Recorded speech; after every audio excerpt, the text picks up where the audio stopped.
Həzi Aslanov 22 yanvar 1910-cu ildə Lənkəran şəhərində fəhlə ailəsində dünyaya gəlib. O, 2-ci Dünya müharibəsi dövründə qəhrəmanlıq göstərərək 2 dəfə Sovet İttifaqı qəhrəmanı adına layiq görülmüş ən görkəmli Azərbaycanlılardan biridir. Həzi Aslanovun atası kərpiç zavodunda fəhlə işləyirdi. Atasını 13 yaşında itirmiş, sonradan isə eyni zavodda fəhlə olaraq işləməyə başlamışdı. Bu, onun gələcəkdəki hərbi karyerası üçün sərt və tutarlı bir əsas yaratdı.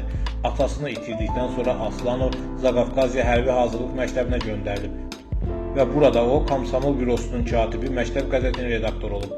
Bu, gənc yaşda liderlik bacarıqlarını göstərən ilk nümunələrdəndir. Sovet ordusunda Həzi Aslanov tez yüksəlmişdi. 32 yaşında Sovet İttifaqı qəhrəmanı, 34 yaşında isə general-mayor rütbəsi almışdı. Sovet ordusunun ən gənc general-mayorlarından biri idi.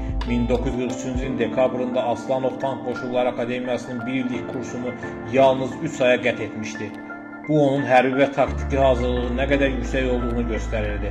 2-ci Dünya müharibəsinin ilk illərində Sovet hərbi doktrinasına görə tanklar əsasən piyadanı müşahidə edən texniki vasitə sayılırdı. Həzi Aslanov bu sxemi cəbhədə faktiki olaraq dağıdırdı.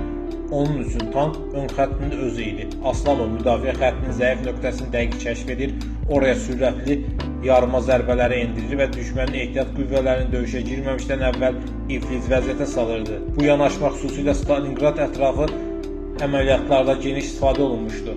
Don çayı istiqamətində aparılan döyüşlərdə öz əksini tapmışdı. Alman qoşunları klassik və nizamlı müdafiəyə alışmışdı.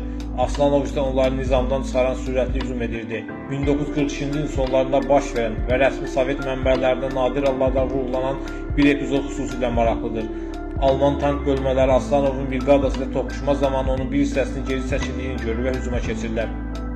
Bu geri çəkilmə plan idi. Alman tankları irəli çəkildikdən sonra Aslanov yan cinahdan 2 qaz zərbə endirir və düşmən texnikası tamamilə mühasirəyə düşür. 1945-ci ilin yanvarında Həzi Aslanov ağır yaralanaraq həlak olur. Rəsmi versiyaya görə minaatan mərmisinin partlaması nəticəsində. Lakin alternativ, ciddi araşdırmalar əsasən ehtimallar da mövcuddur. Onun ön xəttdə həddən artıq riskli mövqedə olması, bəzən qərargah icazəsi olmadan irəliləməsi və hədəf alınma ehtimalı. Bu suallar uzun illər cavabsız qalıb. Simvolik olan odur ki, ona 2-ci dəfə Sovet İttifaqı qəhrəmanı adı yalnız 1991-ci ildə ölümündən 47 il sonra verilib. Bu gecikmə də təsadüfi görülmür.